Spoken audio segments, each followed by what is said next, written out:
Yep. Right. Okay, now here it is. Sam Bankman-Fried leaving after his Are you changing your plea? abruptly. The whole guys right through. Mr. Bankman-Fried, Why make the contact? Are you worried you're going to prison?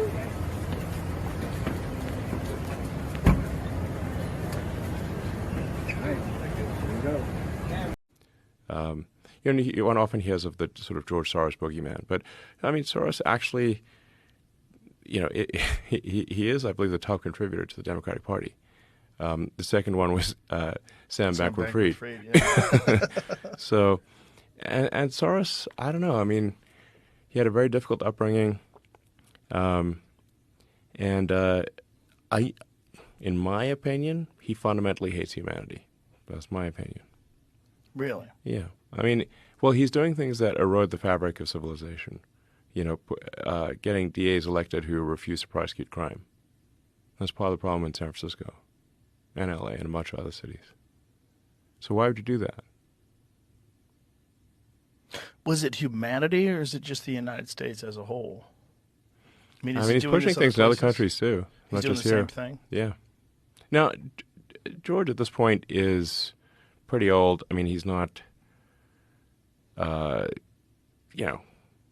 basically a bit senile at this point. But I mean, he's very smart, and he's very good at arbitrage. Famously, he shorted the British pound. That's sort of how I think he made his first money, was shorting the pound. So he's good at spotting, basically arbitrage, like spotting value for money that other people don't see. So one of the things he noticed was that that the value for money in local races is much higher than it is in national races. So the lowest value for money is a presidential race. Then next lowest value for money is a Senate race, then a Congress, and but once you get to sort of city and state district attorneys, the value for money is extremely good. And Soros realized that you don't actually need to change the laws. You just need to change how they're enforced. If nobody chooses to enforce the law, or the laws are differentially enforced, it's like changing the laws. That's what he figured out. But is what's It's an stunning arbitrage. that this trend, that people haven't pulled the brakes on this and have it reverse course? They're pulling the brakes. Yeah. Yeah, pulling the brakes. Just a absolute unwise, foolish way of thinking and approaching a crisis. They had persuaded other, richer, effective altruists to lend them $170 million to trade crypto. They had lost millions of it already. In February, their trading system had lost $500,000 per day. On top of the trading losses, some additional millions had simply vanished. No one seemed to know where the money had gone. Even in the early days of Alameda, they're taking L's. Sam's attitude toward the missing money was, there's an 80% likelihood that the money will turn up at some point, so we might as well tell everyone that we should consider 80% of it in our hands. So let's keep trading. That lackadaisical, laid back, not concerned type of perspective is something that pervades SBF's life. Alameda's management team were really getting sick and tired of Sam, his antics, and they were looking at having him removed. If you want to hear more, I read a biography and turned it into a podcast episode. Pantheon's podcast, link in bio or comments. Welcome back to Inside Four Walls. I'm Rose James Madison, and this is a follow-up to the episode we just did a little bit ago.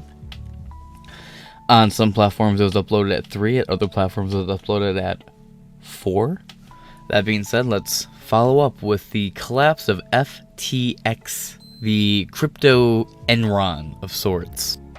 Now, the last episode I did was more of a light introduction to this, because this is an unfolding story as of this recording, and for the foreseeable future, there's going to be a lot of investigations, arrests.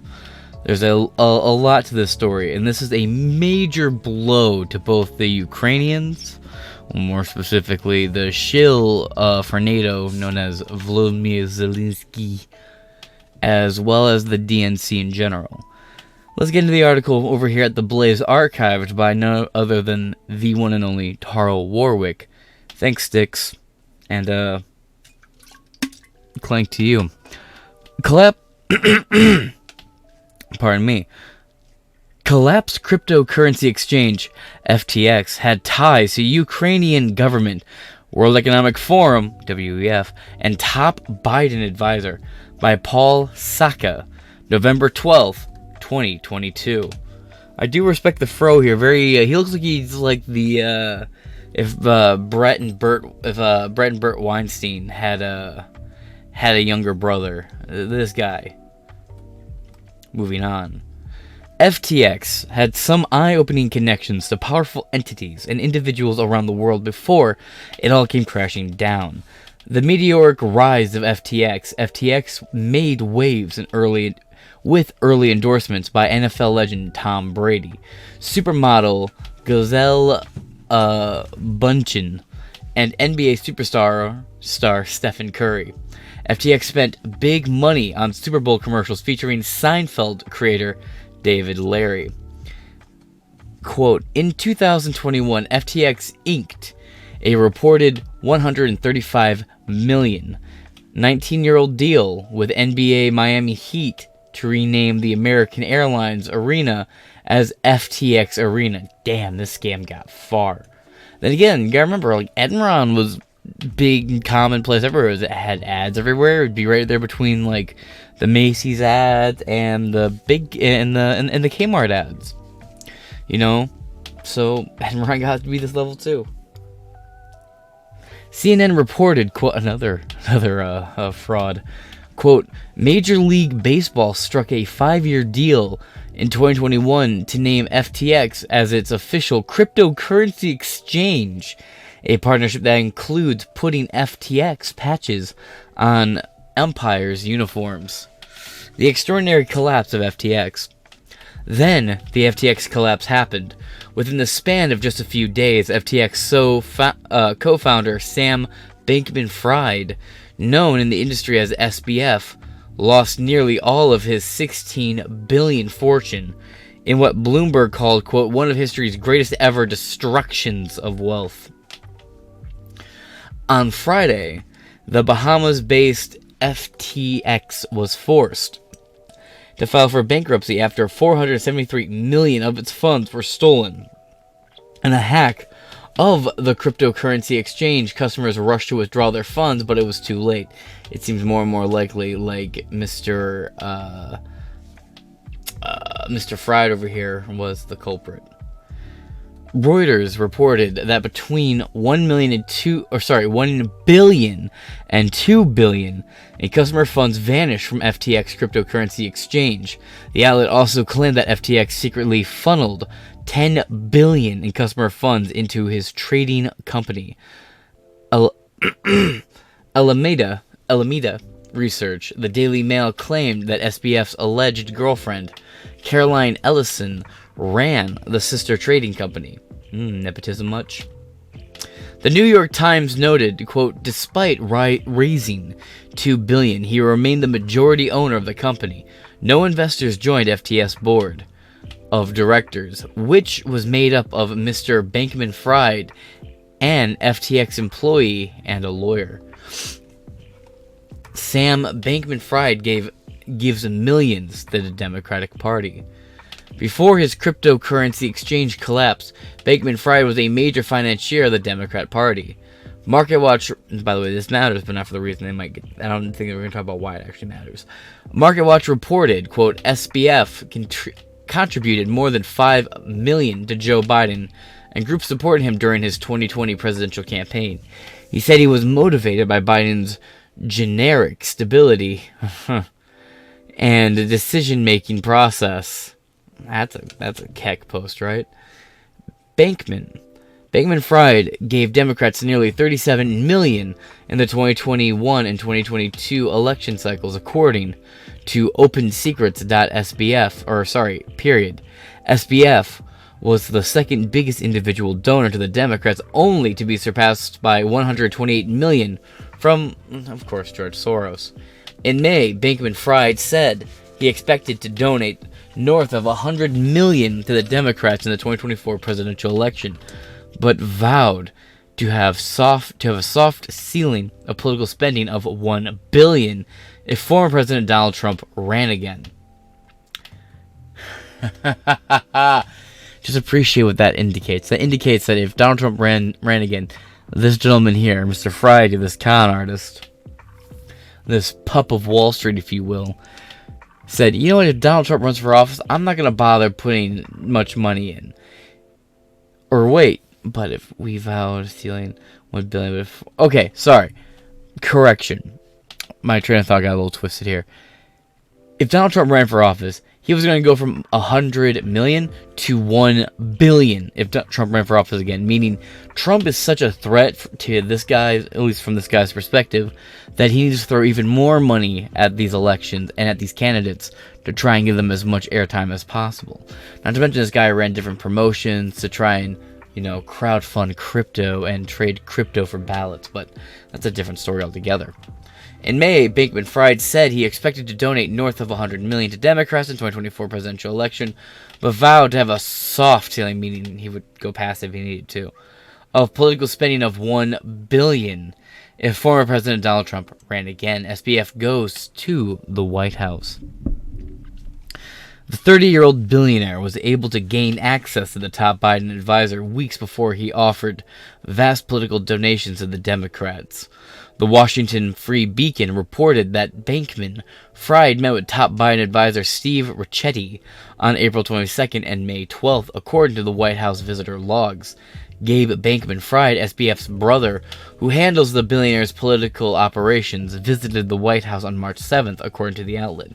SBF largely funded the Democratic Party, Our Future PAC that only launched in May 2022. SBF's brother said the PAC was formed to, quote, stop the next pandemic. In May, Gabe Bankman-Fried said of the Protect Our Future PAC, quote, this is a weird crypto play. I certainly have not been informed about it. I want to stop the next pandemic. This is really my one and only goal here. I think over time people will realize that. Bankman-Fried's mother is also a major fundraiser for Democrats. Bankman-Fried's mother, Barbara Fried, is a Stanford professor and has, quote, written extensively on questions of distributive justice, socialist garbage, in the areas of tax policy, property theory. Well, taxes alone are socialist bullshit.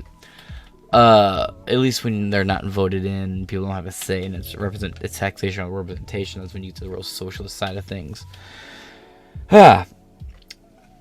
Property theory and political theory. She is also the co-founder of the Mind the Gap Political Action Committee that was established in 2018 to help Democrats win the elections. Yeah, I turned down a charity promotion with them. Vox published a glowing article about Mind the Gap in January 2020 entitled, quote, Inside the secretive Silicon Valley group that has funneled over 20 million to Democrats. That's such a sketchy sounding title. Quote, what is also unusual is that Mind the Gap is led not by highly experienced political hands, but by academics with no professional backgrounds in fundraisers. The Vox article reads, quote, the group's leaders are a pair of Stanford law professors, Barbara Fried, who has no apparent campaign experience, and Paul Brest, the former president of the William and Flora Hewlett Foundation. Graham Gabib, a Stanford fellow who served in junior roles for former President Barack Obama's 2012 re-election campaign, and in his White House. Barack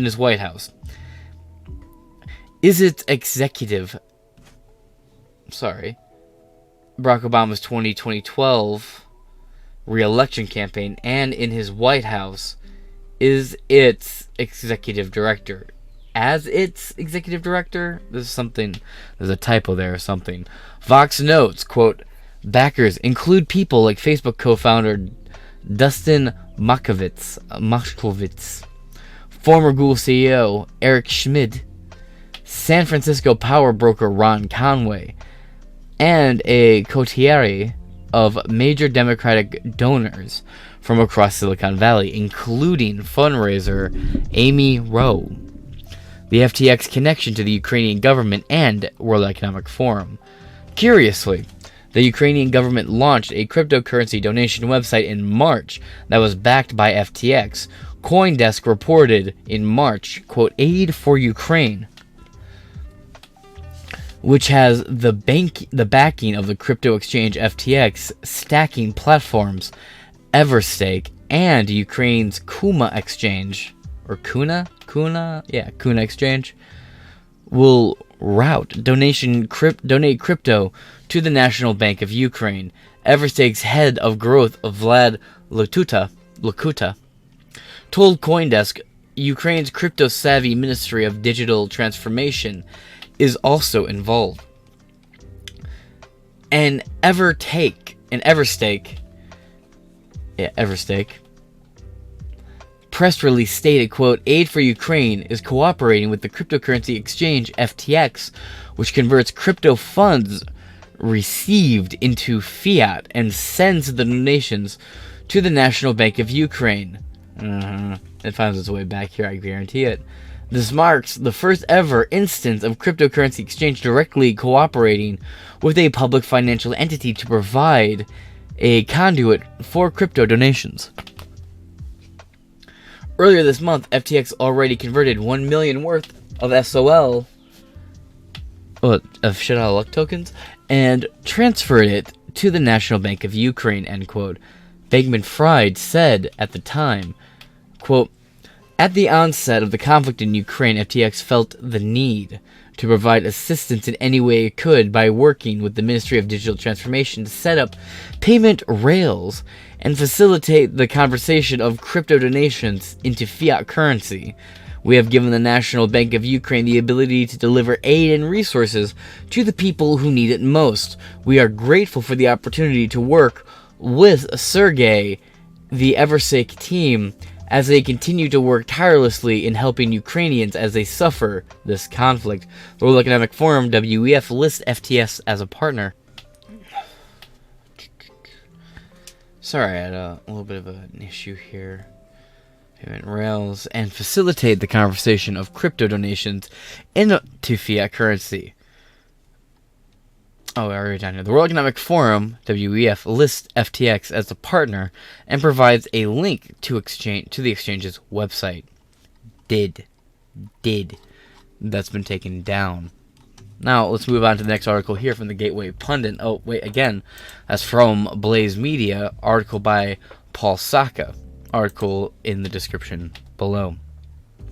Over here now at the Gateway Pundit for an article published yesterday at 6:25 p.m. Coincidence? Zelensky calls for peace just days after FTX is caught funneling millions of Ukrainian aid dollars to U.S. Democrats, by Jim Hoft.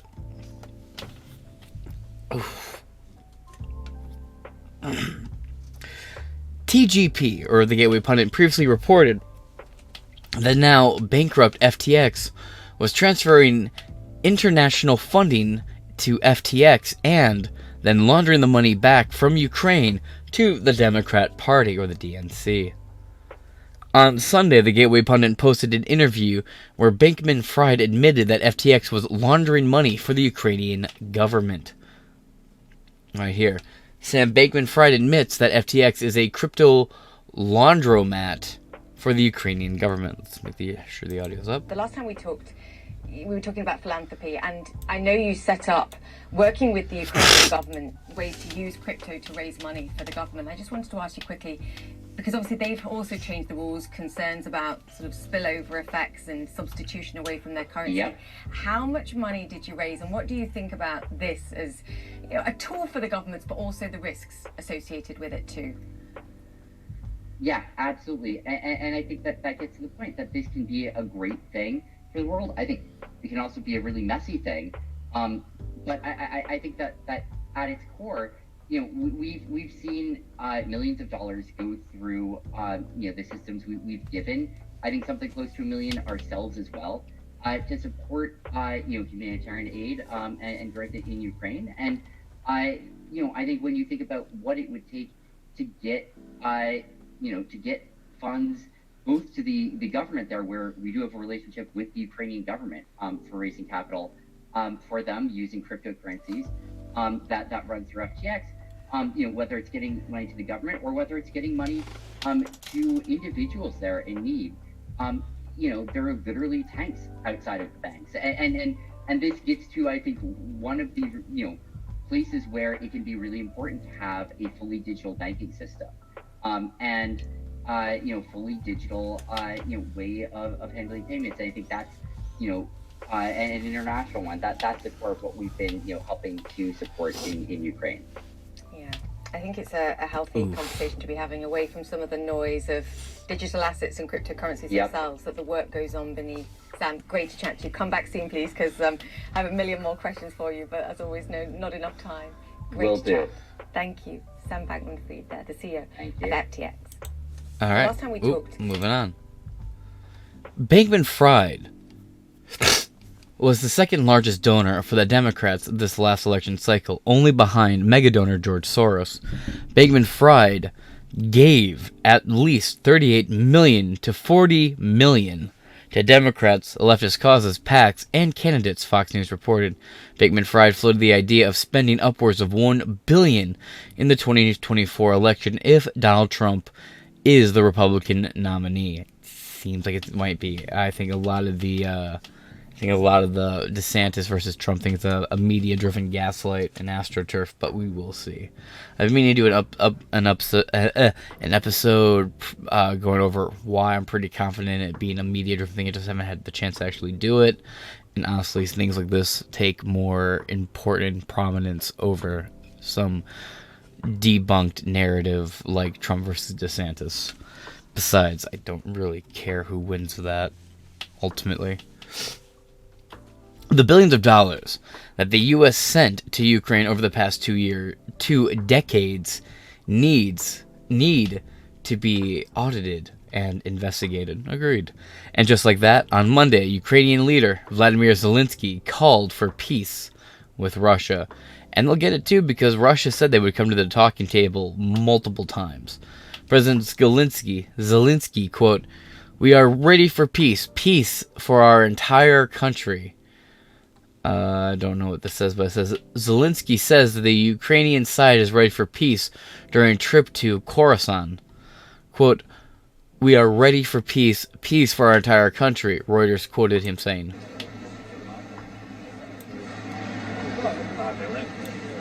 Yeah, get that cocaine nose all ready to go.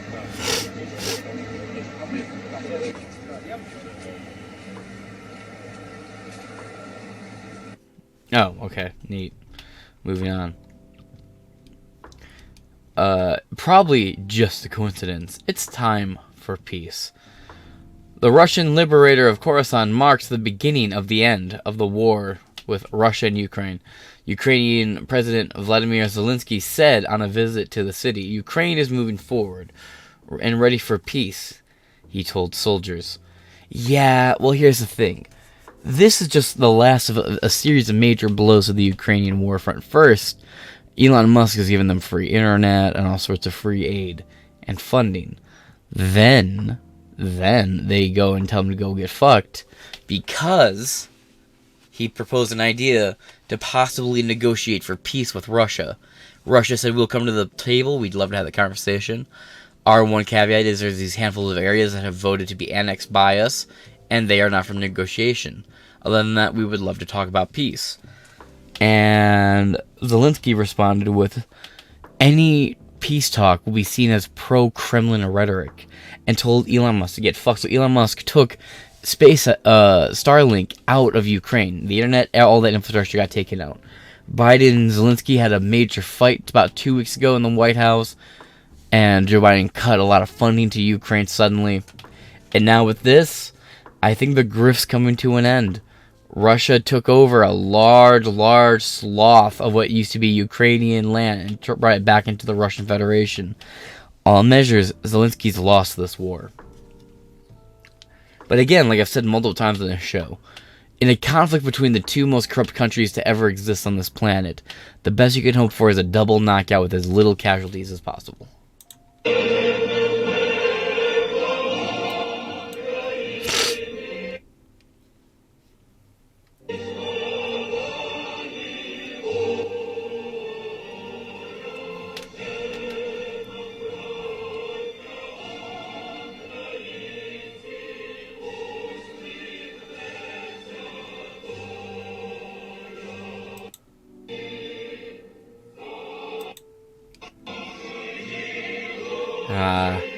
Good old Nazis. Look at them. Looking real good. Man.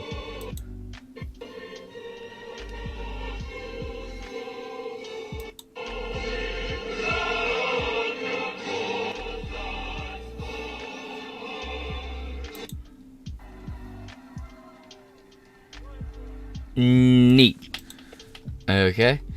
The liberation of Kherson marks the beginning of the end of the war with Russia. Ukrainian President Vladimir Zelensky said in a visit to the city, Ukraine is moving forward and ready for peace, he told the soldiers. Yeah, it's quite fascinating. But again, there's been a lot of hits to the DNC lately, and the midterms, again, I need to reiterate this because people act all doom and gloom about this shit. Just to remind you guys, the Republicans won the midterms. There is no argument here. I don't care what Ben Shapiro, Matt Walsh, Dave Smith, Luke Rakowski of We Are Change, anybody. I don't give a fuck. The numbers speak for themselves. 49 to 48 for the Senate. House. U.S. House of Representatives, 217 to 205 in counting. There's still plenty of areas, dark red, there's more dark red than there are dark blue areas, waiting to be counted. And that number is going to go way past 218 for the majority. We're going to be there before the end of the fucking day. Going forward, right here. 25 to 24, and we're still waiting for Alaska to be called. I'm just saying, we actually, there's a lot of doom and gloom here, but the Republicans, by all measures, won the midterms. It just wasn't the red wave, bloodbath, elevator doors and the shining opening that people expected to happen. And there will be investigations into that, I'm sure, or at least questions asked as to why. And many people are already asking those questions. And with Carrie Lake being, I believe it was officially called that Carrie Lake lost the race in, let me double check. Yep. I was about to say, I was pretty certain that Carrie Lake lost the election in Arizona, but still, even then, and then when you go to the House of the Senate, you have Georgia here, which is a runoff with Herschel Walker being predicted to win. All hope is not lost. Plus, with the Ukrainian war starting to wind down and Russia having a bulk of the territory, NATO getting fucking humbled, you'll love to see it. And the Republicans sweeping all the local elections, charging through with the fucking Senate, House, and the governor races. Things are looking up if you're a Republican.